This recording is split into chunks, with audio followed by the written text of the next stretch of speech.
പ്രിയമുള്ള പത്ര ദൃശ്യമാധ്യമങ്ങളെ, നിങ്ങൾക്ക് എല്ലാവർക്കും എൻ്റെ വിനീതമായ കൂക്കോയി.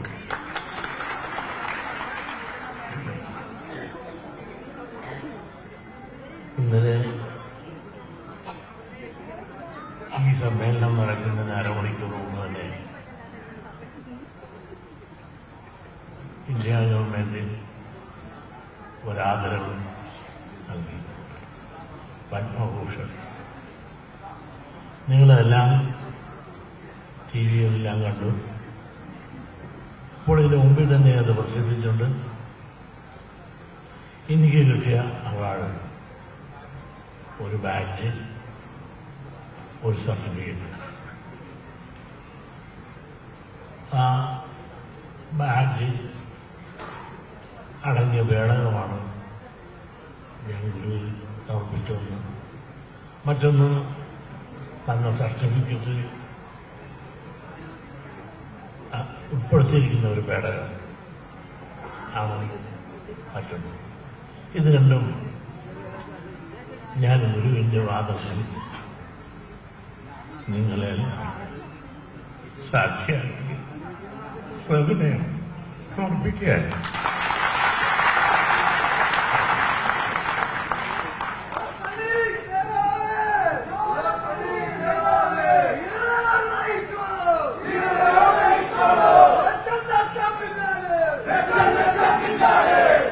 ഇത് എനിക്ക് കിട്ടിയ അവാർഡല്ല, ഞാൻ ചെയ്ത പ്രവൃത്തി. ഞാൻ ചെയ്ത പ്രവൃത്തി എന്ന് പറഞ്ഞാൽ വിദ്യാഭ്യാസ രംഗത്തും സ്ത്രീ ശാക്തീകരണത്തിനു വേണ്ടി കേരളത്തിൽ ദാരിദ്ര്യരേഖയിലുള്ള പാവപ്പെട്ട സ്ത്രീകളെ സാമ്പത്തികമായും വിദ്യാഭ്യാസപരമായും സാംസ്കാരികമായും ഉയർത്തുവാൻ വേണ്ടി പ്രവർത്തിച്ച മൈക്രോ ഫൈനാൻസ് പദ്ധതിയുടെ വിജയവും മാത്രമല്ല, നിങ്ങളൊന്നും ആലോചിക്കണം, 75,000 കുടുംബ യൂണിറ്റാണ് നമുക്കുള്ളത്. ഈ 75,000 യൂണിറ്റിലൂടെ എത്രായിരം കോടി രൂപ നമുക്കിപ്പോൾ കൊടുക്കാൻ സാധിച്ചു, ഇപ്പോഴും കൊടുത്തുകൊണ്ടിരിക്കുന്നു. അതോടൊപ്പം തന്നെ സംഘടനയായാലും അതോടൊപ്പം തന്നെ സംഘടിച്ച ആ രീതികളെ പറ്റിയും എല്ലാം അറിഞ്ഞും കേട്ടും പഠിച്ചും ഞാൻ അറിയാതെ എനിക്ക് ലഭിച്ച ഈ ഔദാര്യം ഗവൺമെന്റ് അംഗീകരിച്ച, ഇന്ത്യ ഗവൺമെന്റ് അനുവദിച്ചു തന്ന ഈ പദവി ഞാൻ എനിക്കുള്ളതല്ല, നിങ്ങൾക്കെല്ലാവർക്കും കൂടിയുള്ളത്. ഞാൻ അതിലൊരു ഉപകരണം മാത്രമായത്. സംഘടിപ്പിക്കാൻ ഞാൻ വന്നു, മൈക്രോ ഫൈനാൻസ് ഉണ്ടാക്കാൻ വന്നു, വിദ്യാഭ്യാസ മേഖല തകർന്ന് തരിപ്പണമാക്കി റിസീവർ ഭരണത്തിൽ കിടക്കുമ്പോൾ ഭാർഗവി നിലയം പോലെ കിടന്ന നമ്മുടെ സ്ഥാപനങ്ങളെല്ലാം ഉന്നത നിലവാരത്തിലേക്ക് ഉയർത്ത് A1 ഗ്രേഡ് വരെ നല്ല ഗ്രേഡ് വാങ്ങിച്ചുയർത്തി വളർത്തിക്കൊണ്ടുവരാൻ നമുക്ക് സാധിച്ചുവെങ്കിൽ അതിന്റെ പിന്നിലെ ശക്തി നിങ്ങളുടെ പ്രയത്നവും നിങ്ങളുടെ പിൻബലവും ഒന്നുകൊണ്ട് മാത്രമാണ്. ഇത് ലഭിക്കാതിരുന്നുവെങ്കിൽ എന്നെ കൂടെ എന്ത് ചെയ്യാനൊക്കും? ഞാൻ വെറും സീറോയാണ്. നിങ്ങളെല്ലാം ചേർന്നപ്പോഴാണ് ഞാൻ ഹീറോയായത്. അതുകൊണ്ട് പ്രിയമുള്ള സഹോദരി സഹോദരന്മാരെ, പ്രവർത്തകരെ, ഞാൻ ഗുരുപാദങ്ങളിൽ സമർപ്പിച്ച കേന്ദ്ര ഗവൺമെന്റ് തന്ന അംഗീകാരം സമുദായത്തിന് നൽകിയ ഒരു അംഗീകാരമായി കണക്കാക്കി അത് സദയം നിങ്ങൾ സ്വീകരിക്കണമെന്ന് ഞാൻ ആദ്യമായി അപേക്ഷിക്കുകയാണ്. ഒരുപാട് അവാർഡുകൾ എനിക്ക് കിട്ടാറുണ്ട്.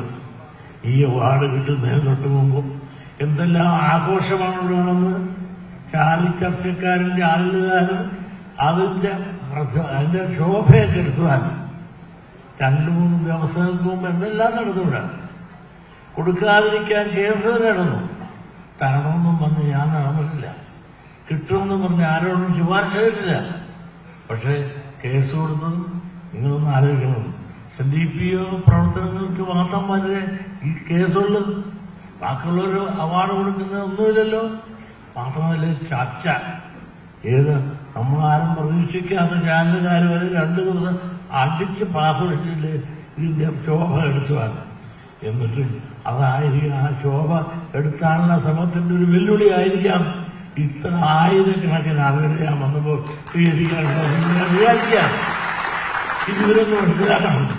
ഈ ചാനൽ ചർച്ച നടന്നപ്പോൾ ഇവർ ഈ യാഥാർത്ഥ്യ ബോധത്തോടുകൂടി കാര്യങ്ങൾ പഠിക്കാൻ ശ്രമിക്കുന്നുണ്ട്. ഇതൊന്നും ശ്രമിക്കാതെ ഏകപക്ഷീയമായി ഗോൾ അടിച്ചുകൊണ്ട് എന്നെ ചീത്തയാക്കാൻ എന്താണ് എന്ന് സത്യമെന്നൊരു ഒരു പഠനം നടത്താൻ മനസ്സിലാക്കാൻ എങ്കിലും ഇവർ ശ്രമിക്കാതെ ഇവരെല്ലാം പച്ചക്കള്ളം വൈകുന്നേരം വന്ന് ഇരുന്ന് ഏകപക്ഷമായി അവരുടെ ചാനലുകാരുടെ താല്പര്യവും മനസ്സും അനുസരിച്ച് പറയുന്നവരെ ഇരുത്തിക്കൊണ്ട് പറയുക. പക്ഷെ ഇതെല്ലാം എത്ര കൊല്ലമായി ഞാൻ വന്ന കാലം തൊട്ട് നീക്കിട്ട് പണി തുടങ്ങിയതാണ്. ഈ പണിയാണ് എന്നെ ഈ പണിയിലേക്ക് ഉയർത്തിയത്. കാരണം ഓരോ പണി തരുമ്പോഴും ഒരു ഇരട്ട ശക്തിയായി പ്രവർത്തിക്കാനുള്ള ആവേശവും ഊർജവും എനിക്കുണ്ടാകുകയാണ്. കാരണം സത്യം വിട്ടും നീതി വിട്ടും ധർമ്മം വിട്ടും ഞാൻ ഒന്നും ചെയ്തിട്ടില്ല. നിങ്ങളുടെ താല്പര്യം, പൊതുജനങ്ങളുടെ താല്പര്യം, സമുദായങ്ങളുടെ താല്പര്യം, നിങ്ങളുടെ താല്പര്യമാണ് എന്റെ താല്പര്യം. ആ താല്പര്യം നിലനിർത്തിക്കൊണ്ട് 30 കൊല്ലം നിങ്ങളോടൊപ്പം സഞ്ചരിച്ചു. നിങ്ങളൊന്ന് ആലോചിച്ച് നോക്കൂ. ഈ ചർച്ചകളെല്ലാം നടത്തപ്പോൾ ചാനലെല്ലാം മുമ്പിൽ നിൽക്കുമ്പോൾ നിങ്ങളൊന്ന് ആലോചിക്കണം. എന്നാൽ ആ 7000 ശാഖകളില്ലേ, 7000 ശാഖകളിൽ ഇന്നുള്ള ഈ നേതൃത്വത്തെ എതിർത്ത് അല്ലെങ്കിൽ അഭിപ്രായം വ്യത്യാസം വരുന്ന 10 ശാഖ കൊണ്ടുവന്ന് ചർച്ച ചെയ്യിക്കാൻ നിങ്ങൾക്ക് സാധിച്ചിട്ടുണ്ടോ? വേണ്ട, 150 യൂണിയൻ, ഒരു 5 യൂണിയനെ കൊണ്ടുവന്ന് ഇവിടെ മുൻനിർത്തിക്കൊണ്ട് എന്നെ എതിർക്കാൻ ഇന്നത്തെ ഭരണത്തെ എതിർത്ത് പറയാൻ ഒരു കാരണം സാധ്യതയുണ്ടോ? ഇത് ആരാ പറയുന്നത്? സംഘടന എന്ന് പോയവര്, അല്ലെങ്കിൽ ഈ സംഘടന കൊള്ളാത്തവര്, അല്ലെങ്കിൽ കൊള്ളനായ്മ കാണിച്ചിട്ട് പേരും പുറത്തു പോയത്, അതിൽപ്പെട്ട ഒറ്റപ്പെട്ട 3-4 പേരെ എത്തിപ്പിടിച്ച് സ്ഥിരം ചാനൽ എതിർക്കുകയാണ്. ഈ ഒരു ദുരവസ്ഥ ഈഴവ സമുദായത്തിനല്ലാതെ വേറെ ഏത് സമുദായത്തിലുണ്ട്? നമ്മുടെ വളർച്ചയെ താൽക്കാൻ എപ്പോഴും വരുന്നതിന് സ്വന്തം സമുദായത്തിലെ കുലബുദ്ധികൾ തന്നെയാണ്. ഇതെല്ലാം നാം മനസ്സിലാക്കി നമുക്ക് ഉയരണം, വളരണം. ഈ രാജ്യത്ത് ഒരു രാഷ്ട്രീയ പാർട്ടിയുടെയും വിരോധവുമില്ല, വിധേയത്വമില്ല. നമുക്ക് അർഹതപ്പെട്ട കിട്ടണമെന്ന് പറയുമ്പോൾ ഒരു ജാതിയായി, മറ്റുള്ളവർ എന്തും വാരിയെടുത്താൽ അതെല്ലാം ന്യായമായി. അതല്ല ഈ രാജ്യത്ത് സാമൂഹ്യനീതി എന്ന് പറഞ്ഞ ജനസംഖ്യ ആനുപാതികമായി രാഷ്ട്രീയ അധികാരം വേണം, വിദ്യാഭ്യാസ സ്ഥാപനം വേണം, സാമ്പത്തിക നീതി ലഭിക്കണം. ഇത് ലഭിക്കാതെ വരുന്നൊരു സമുദായം ഉണ്ടെങ്കിൽ ഈഴവ സമുദായമായി മാറുന്നു. ഈ കുറവ് പലയിടത്തു നിന്നും പറയുമ്പോൾ ഞാൻ ജാതി പറയുന്നവനും മറ്റുള്ളവർ നീതി പറയുന്നവനുമായി വ്യാഖ്യാനിക്കും. എനിക്കൊരു മുസ്ലിമിനോട് വിരോധമില്ല. നിങ്ങളൊന്നാലോചിക്കണം, ഇതിനെതിരായി ഒരു പെറ്റീഷൻ അവിടെ രാഷ്ട്രപതി ഭവനിലെത്തിയിരിക്കുക എനിക്ക് തരുന്നതിന്. അവിടുത്തെ പെറ്റീഷന്റെ ചെയർമാൻ അവിടുത്തെ കൈകാര്യം അദ്ദേഹത്തോട് പറഞ്ഞു, മലപ്പുറത്തുകാരനൊരാൾ നിങ്ങൾക്ക് ഇത് തരുമെന്ന് പറഞ്ഞ് പെറ്റീഷൻ തന്നിട്ടുണ്ടെന്ന് പറഞ്ഞു. എന്തിനെന്നെ ഉപദ്രവിക്കുന്നു? എന്റെ സമുദായത്തെ ഉപദ്രവിക്കുന്നു. ഇവിടെയുള്ള ഒരുപാട് കേസ് കൊടുത്തിട്ടുണ്ട്. അങ്ങനെ ഒരുപാട് പേര് ഇതിനപ്പുറത്ത് ഒരുപാട് പേര് ഒരാൾ സ്ഥിരം ഞാൻ നടക്കുന്ന ചില ആളുകളുണ്ട്. ഇതെല്ലാം ചെയ്തു കഴിഞ്ഞിട്ടും എനിക്ക് തന്നില്ലേ, ഇത് കണക്കാക്കെങ്കിലും ഈ പണി അവസാനിപ്പിക്കും. ഞാൻ ഒരു ശല്യത്തിനും വരുന്നില്ല. ഞാൻ എന്റെ സമുദായ പ്രവർത്തനത്തുമായി മുമ്പോട്ട് പോകുമ്പോൾ ഒരു സമുദായത്തിനോടും വെല്ലുവിളിക്കാനോ അവരാരും ഉപദ്രവിക്കാനോ ഞാൻ തയ്യാറാണ്. പക്ഷെ ഞങ്ങൾക്ക് കിട്ടേണ്ടത് തന്നില്ല എങ്കിൽ അത് പറഞ്ഞാൽ ജാതിയാകുമോ? അത് പറഞ്ഞാൽ ജാതിയാണെന്ന് പറഞ്ഞ് വിശേഷിപ്പിക്കുകയും മറ്റുള്ളവരെല്ലാം വാരിക്കോരി കൊടുത്തിട്ട് കണക്ക് അവതരിപ്പിക്കുമ്പോൾ അത് നീതിയാണെന്ന് പറയുകയും, അതോടൊപ്പം തന്നെ ഞാൻ മലപ്പുറത്ത് ഒരു മുസ്ലിം സഹോദരൻ ആക്ഷേപിച്ചിട്ടില്ല. ലീഗ് കാണിച്ച വിവേചനമേ ഞാൻ പറഞ്ഞത്. ആ ലീഗ് കാണിച്ച വിവേചനത്തെ കണക്ക് പറഞ്ഞതാണ് അവതരിപ്പിച്ചത്. മലപ്പുറത്തൊരു കുട്ടിപ്പള്ളിക്കൂടം പോലും നമുക്കില്ല. ഈ ദുഃഖം ഞാൻ പറയണ്ടേ? ഞാൻ ആരോട് പറയാനാണ്? അത് പറഞ്ഞപ്പോൾ മലപ്പുറത്തുള്ള മുസ്ലിങ്ങളെ, ലോകത്തുള്ള മുസ്ലിങ്ങളെ എല്ലാം ഞാൻ അടച്ചാക്ഷേപിച്ചു എന്ന് പ്രചരണം നടത്തി അതിനെല്ലാം മീഡിയ കൂട്ടുനിന്ന് എന്നെ ഒരു മുസ്ലിം വിരോധിയാക്കി ലോകമെമ്പാടും പ്രചരിപ്പിച്ചു. ഇരിക്കട്ടെ, ഞാൻ അവർക്ക് എൻ്റെ ചോര വേണമെങ്കിൽ, രക്തം വേണമെങ്കിൽ കൊടുക്കാൻ ഞാൻ തയ്യാറാണ്. എന്നാലും ജാതിയുടെ പേരിൽ നീതി നഷ്ടപ്പെട്ട സമുദായമാണ്. ജാതിയുടെ പേരിൽ നീതി നഷ്ടപ്പെട്ട ഈ സമുദായം, അതിന്റെ പേരിലാണ് SNDP ഉണ്ടായത്. അതുകൊണ്ട് ഇനിയും ഞാൻ ജാതി പറയും, ജാതി പറയാൻ ഞാൻ നിർബന്ധിതരാണ്. ജാതിയുടെ പേരിൽ നീതി നഷ്ടപ്പെട്ട SNDP യോഗം തുടർന്നും ജാതി പറയും. എന്തിനു വേണ്ടി? ജാതി ഇല്ലാതാകാനാണ്, ഈ രാജ്യത്ത് സാമൂഹ്യ നീതി നേടാനാണ്. അത് തുടർന്നും ശക്തമായി നമ്മൾ പ്രവർത്തനം ആയി മുമ്പോട്ട് പോകണം. നിങ്ങൾ ആലോചിക്കണം, ഇനി 3 ദിവസത്തിനുള്ളിൽ നമ്മൾ ക്യാമ്പാണ് ഇവിടെ ബാംഗ്ലൂർ. SNDP യോഗത്തിന്റെ കേരളത്തിൽ ലോകത്തുള്ള എല്ലാ യൂണിയന്റെയും പ്രസിഡന്റുമാർ, സെക്രട്ടറിമാർ, വൈസ് പ്രസിഡന്റുമാർ, ഡയറക്ടർ ബോർഡ് മെമ്പർമാർ, പോഷക സംഘടനയിൽപ്പെട്ട നേതാക്കന്മാർ ഉൾപ്പെടെ ബാംഗ്ലൂർ നടക്കുന്ന ത്രിതല സമ്മേളനത്തിരിക്കേണ്ടവരാണ് നിങ്ങൾ പലരും. നാളെയും നിങ്ങൾ പുറപ്പെടേണ്ടതാണ് പലരും.